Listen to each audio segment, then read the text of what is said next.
మీ hair మీ ఏజ్ని decide చేస్తుందా? 20 ఇయర్స్‌లా ఉన్న మీరు 60 ఇయర్స్‌లా కనపడుతున్నారా? నేను మీ doctor Pavan Kalyan, doctor Pavan's homeopathy clinic Kurnool. ఈ జనరేషన్‌లో 20 ఇయర్స్‌లోనే హెయిర్‌కి కలర్ వేయాల్సిన అవసరం వస్తుంది. దీనికి కారణం మన బాడీలో రిలీజ్ అయ్యే మెలనిన్. ఇది తగ్గితే హెయిర్ కలర్ కూడా తగ్గుతుంది. అసలు మెలనిన్ తగ్గడానికి మెయిన్ రీజన్స్ ఏంటి? ఇప్పుడు మనం చూద్దాం. Reason 1, stress. ఎగ్జామ్స్, జాబ్స్, ఈఎంఐలు, రిలేషన్షిప్స్, వైఫై స్లోగా ఉన్నా కూడా స్ట్రెస్. ఈ స్ట్రెస్ అంతా కలిపి హెయిర్ కి చెప్తుంది మెలనిన్ ప్రొడ్యూస్ చేయకు, రెస్ట్ తీసుకో. So colour of and grey hair on.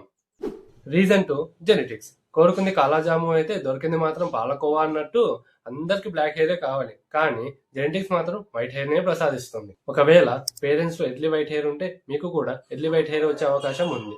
DNA never. Reason 3, diet. Diet right అయితే హెయిర్ బ్రైట్, లేకపోతే వైట్.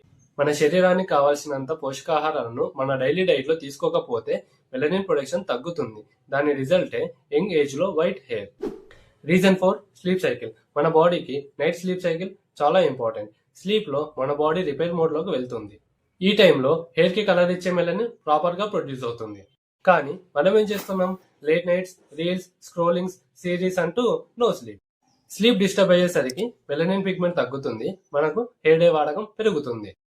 వీడియో నచ్చితే లైక్ చేయండి. మరిన్ని ఇలాంటి ఇన్ఫర్మేటివ్ కంటెంట్ కోసం సబ్స్క్రైబ్ చేయండి. నెక్స్ట్ వీడియోలో వైట్ హెయిర్ ని ఎలా నివారించాలో చూద్దాం.